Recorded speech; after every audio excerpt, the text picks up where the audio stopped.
Welcome back. I wanted to talk a little bit now about audio, video, and images, digital and analog, but more so digital. And so this first video will just go over digital audio files, and then I'll probably have another video which will go over video and images, and then I may have a third video. So first off with audio, initially there was analog, then there was digital. And so if you remember analog, you can think of it as a continuous waveform. Well, that's really what it is. Analog audio is a continuous waveform. So what do I mean by a continuous waveform? Well, let's take the waveform first. So if you remember, oops, that was the wrong one. If you remember this waveform, and we just do a search for a waveform, these are different types of waveforms. It takes a second. I probably should have had this image up already, but the internet here is, there we go. These are different types of waveforms. And a continuous waveform is just a waveform which does not have any breaks or stops in the middle. So when you're listening to analog audio, you have this waveform which goes up and down repeatedly, and it doesn't actually have any breaks or pauses, and it doesn't just all of a sudden stop at one level. When you're talking, it's moving higher, that's the amplitude, and when the audio is quieter, then it's closer to this middle, the zero. And so you can actually look at a waveform here, and this is a continuous waveform. As the music is louder at that point, this doesn't say specifically what this is a waveform from, but this may be somebody talking, or it may be music. And so these higher sections, that's where somebody's talking louder or the music is playing louder. And the lower sections are a quieter segment of the audio. So analog audio is just a continuous waveform. And the way that it works is if you have a microphone and you actually take apart the microphone, there is a section in there right at the end, which is a diaphragm. And as you talk, you're generating pressure, air pressure. And that diaphragm flexes back and forth. And it moves just a very small amount, but it's detectable enough to actually take the air pressure and then convert it to a signal that is then recorded. And when you listen to something, then the speakers, if you ever watch a speaker actually play back something, it has a diaphragm also, which vibrates back and forth. And I mean, if you turn your music up loud enough and you put your hand by there, you can actually feel the air move. And that's what it's really doing, is it's generating the waves that's pushing out, and then your ear, inside of there, you have, well, another diaphragm that flexes back and forth with the air pressure to actually allow you to hear. And so that's how analog works. Digital is a recreation of the analog wave. And so a computer, when it records audio, it doesn't understand waveforms. It records the waveform, but how does a computer actually store it? Because it doesn't understand analog. It's not an analog medium. And so how does a computer store data? Well, stores it as bits or zeros and ones, binary data. And so what a computer does is it takes the same analog waveform and it converts it into a sequence of zeros and ones. And so if we look at this waveform, 0 is going to be right here. This is 100, this is negative 100. But you can take any of these values and you can convert it to a binary number. And so it will listen in on the waveform at set points, and it will sample that waveform. And whatever the value of this is, either positive or negative, it will store that as a number. It will measure what it is and then store it. And that is accomplished through two components. So when you're reading in audio data, and you have the analog waveform read in by the equipment, there is a chip in there, a little device known as an analog to digital converter, or ADC. This is the device which actually takes that analog continuous waveform, this form right here, and converts it to a binary number or zeros and ones. And so it converts an analog signal to a digital signal and stores it on your computer. If you want to play something back, well, humans are not built to listen to binary numbers. It would get kind of boring and just hear a bunch of zeros and ones all the time. And so what a computer does to play it back, it takes that digital signal and converts it to an analog waveform, which is then output through a speaker or some other method. And that is known as a digital to analog converter, or a DAC. So ADC goes analog to digital, DAC goes digital to analog. So analog is, like I mentioned, a continuous waveform. And so when you think of this, you can think of the phonograph or a record player. And so this was the first machine to capture and reproduce an analog sound. And so the phonograph was actually invented by Thomas Edison way back in the day. And the first thing he actually recorded was "Mary Had a Little Lamb." And so back then, the way that he made it is he created this giant cone, and he had a needle on the end of the cone. And the cone inside of it had a diaphragm.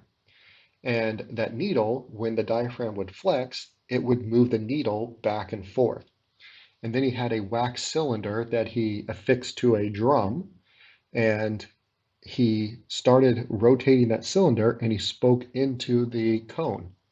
And he spoke out, "Mary had a little lamb." I think he actually sang it out. But he did that, and it carved grooves into that wax cylinder. And then he played it back by reversing the process, just moving the needle back to the beginning and then having it play back the sound. And so the needle would move back and forth, which would cause that diaphragm to flex, which would cause it to generate sounds.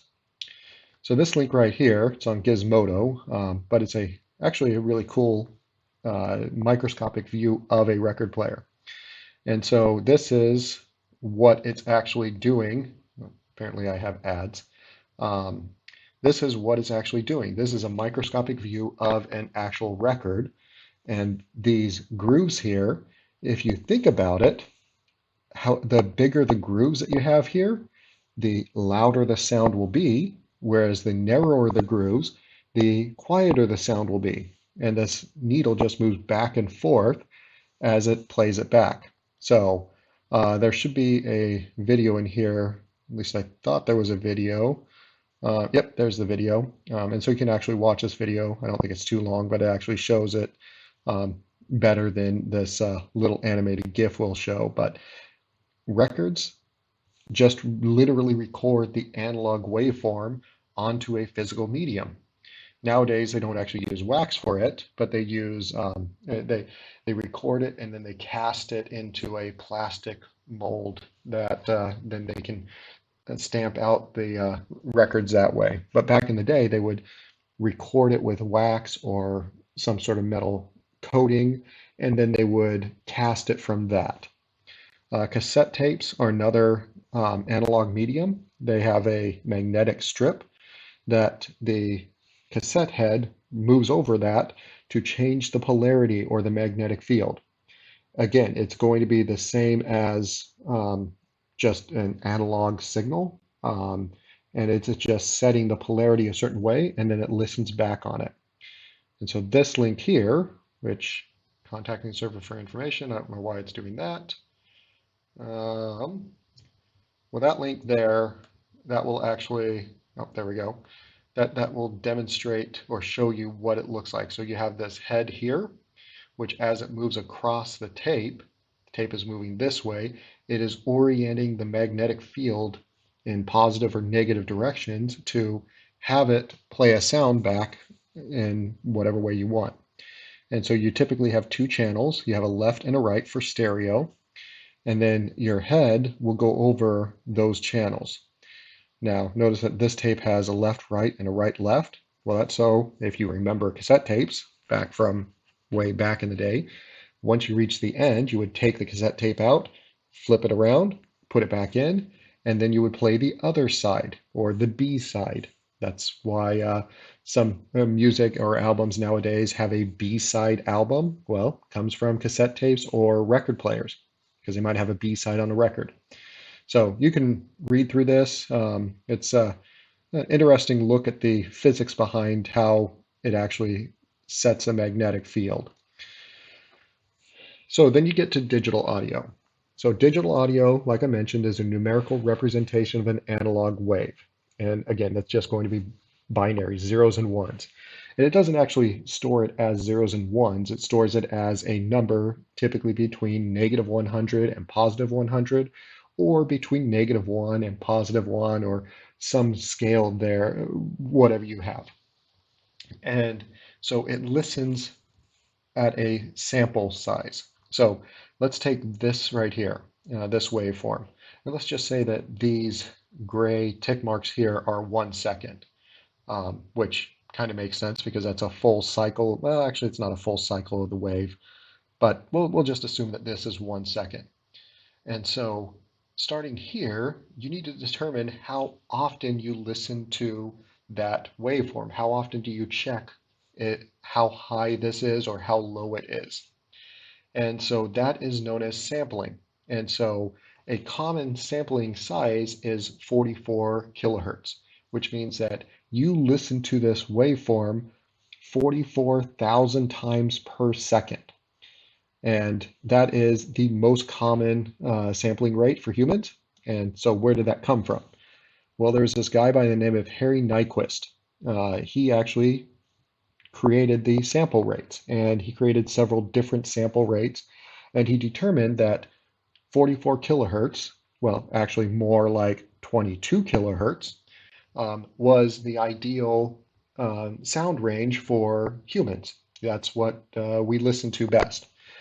44 kilohertz is double that because I mentioned 22 kilohertz. Well, think of stereo. You have two ears. You're going to be listening to twice the information. So 44 kilohertz gives you stereo. 22 kilohertz gives you mono.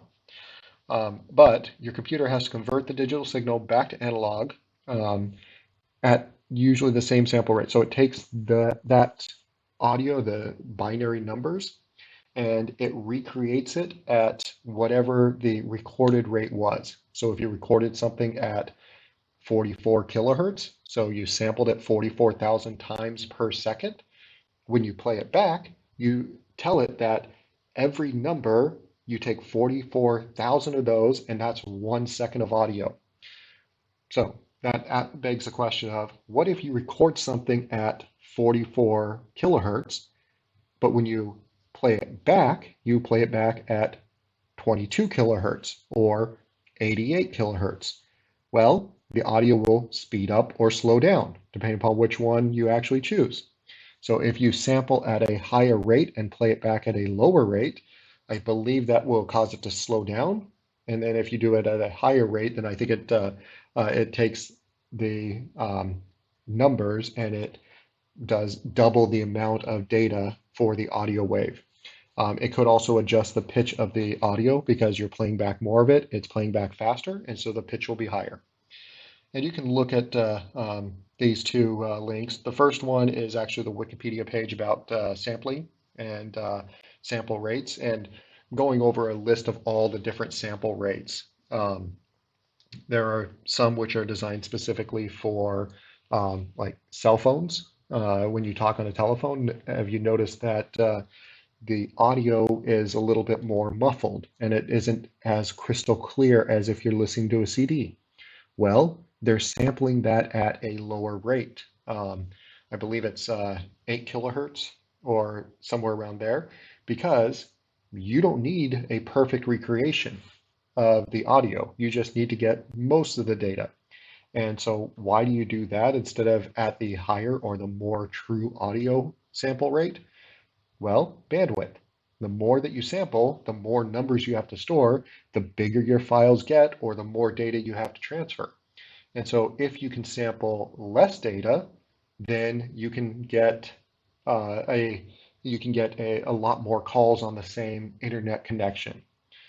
Um, So check out that first link. And the second one is interesting. It's known as mosquito ringtones.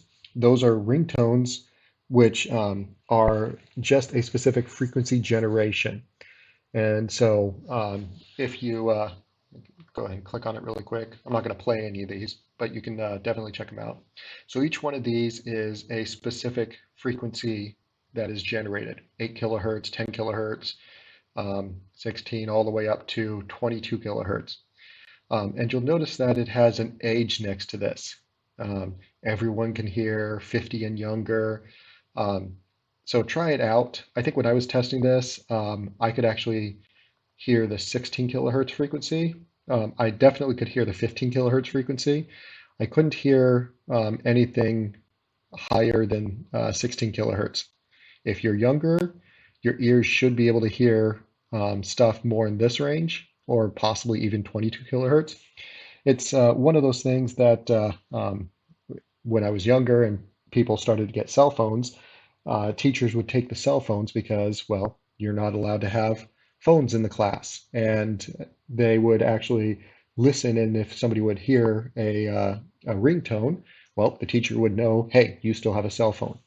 So what some kids started to do is they started to set their ringtone to a frequency that the teacher could not hear. So they set it to, say, 20 kilohertz. They could hear that, but their teacher, who be older than 24 years old, wouldn't be able to hear it. So then the students would know that that student got a text message or something, but the teacher would not. At the same time, there have been these devices created to prevent loitering around businesses.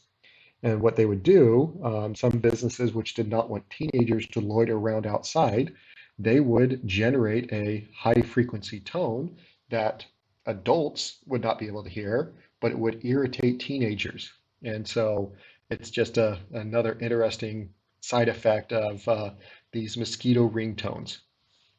Um, and then we get to digital compression. And so the audio files that you record, you can only hear a certain amount or a certain range of frequencies. So this range of frequencies for human hearing is about what? I think probably 20 hertz all the way up to 20 kilohertz. So if you remember back to Harry Nyquist, the sample rate of 44 kilohertz, it's going to be right outside this range of 20 kilohertz. So 22 kilohertz is what he expected as that range. And so a normal person talking will be about 100 hertz to 10 kilohertz. Orchestral music will be, but that's probably about 50 hertz all the way up to 17 kilohertz. And then the complete auditory experience is what you can normally hear. And then this decibel scale is how loud it gets. It's a logarithmic scale. And so the higher you get, the louder it really gets. And so this is just a good image for detailing the hearing range. And so when you record audio files or any sort of audio medium, if you store it in a digital format, you don't actually need all that information. So if you record, let's say, somebody talking, you don't need to record anything outside of whatever the vocal range is, 10 kilohertz. Anything above that and anything below 100 hertz is just wasted. But your computer still keeps track of that. If there may be some noise which is played, which happens to be in that range, or maybe there's a glitch in the audio recording equipment, it's still going to record that. And so you can get rid of those frequencies. And so there's two different types of digital compression. There's lossless and lossy. And so these two are really important to know the difference. Um, the purpose of digital compression is to reduce redundancy in the audio, also to get rid of certain frequencies which are not needed. And so when you compress it, you have two different ways of compressing it. This lossless format means that whenever you compress it, you get a smaller file, but you can uncompress that and go back to your original file. you do not lose any information, or lossless. Lossy, on the other hand, means that when you compress something, you can never go back to what you originally had. So if you recorded a super clear orchestra concert, let's say wide range of frequencies, wide range of sounds, really crystal clear audio, and you compress it with a lossy compression codec or compression format, and then 5 years down the road, you decided that you wanted to go back to that crystal clear audio, well, you can't do that. If, on the other hand, you compress it with lossless, you could reverse it. So why do these two exist? Well, lossy files are going to be smaller because you're permanently losing data. It just discards all of that and it gives you a smaller audio file. Whereas lossless, that is going to be a larger audio file. And so once you compress it, you can go back, but it's still smaller. So I just list out the formats here. We have uncompressed formats like WAV, AIFF, PCM, or lossless formats, FLAC or FLAC, I always say FLAC, APE, M4A. And then you have lossy formats. MP3 is the most common one out there. OGG Vorbis and AAC. So what's the difference between these three? Well, size is going to be one of the key ones. So WAV is it's a uncompressed format. It is not compressed. It is going to be as true to the original audio source, barring whatever sampling rate you have and everything else, as possible. And so a WAV file is about 10 megabytes per minute in size. So if you're recording audio and you're recording a song, let's say it's a 3-minute legally recorded song, that's going to be 30 megabytes. Well, if you download a legally obtained song from the internet, you don't download 30 megabytes. A 3-minute song is typically going to be 3 megabytes because it's an MP3. And again, MP3 is also known as a lossy format, which means that whenever you have an MP3, you can never get back to the original WAV file. But if you happen to download a legally obtainable FLAC file, you can get back to the original WAV or the original uncompressed audio because it is a lossless format. A CD will hold approximately 1 hour of uncompressed music. So interestingly, the CDs, compact discs, they hold, I believe it is 67 minutes of audio. And it's a really weird number. Why is it 67 minutes? Why not 68? Why not 50? Why not 200 minutes of audio? Well, there's actually an interesting story about that. When I believe it was Sony who created the first CDs, when they went out and they started to figure out what size the audio should be for a CD, they looked at Beethoven. And Beethoven's, I think it was his Seventh Symphony or Fifth Symphony, one of his symphonies was exactly 67 minutes long. And so they used that as the trial for a CD to demonstrate CDs. And so they said, okay, all CDs are going to be 67 minutes long because of Beethoven. So a CD will hold approximately 1 hour or 67 minutes of uncompressed music, thanks to Beethoven, or less than 2 hours of compressed lossless music. So if you compress it with FLAC, APE, APE, M4A, less than 2 hours, so you double that, or 7 hours of compressed lossy MP3s. Again, legally obtained MP3s, not ones that you illegally obtain. But those are the different storage. So if you wanted to store music, well, you could have multiple ways of storing it. But if you take that CD and you put it in a regular CD player, which is on a desk somewhere, not attached to a computer, and to get it to play music, most of the times you need to have it as uncompressed music. These compressed types, those are largely going to be for computers or specific devices that can play compressed audio. So that concludes the audio portion of this lecture. So hopefully you learned a little bit about this and you gained a greater appreciation for how all this works together and how audio actually gets from what somebody plays onto a computer and then back out of the computer. Again, it just is a analog waveform, a continuous waveform that is then converted to a digital audio using this analog to digital converter, and then playing it back is reversing the process. It's a digital to analog converter, or DAC, that then goes through the speakers and then generates a waveform. It generates air pressure. So thanks for listening to this. I hope you enjoyed it and have a great rest of your day.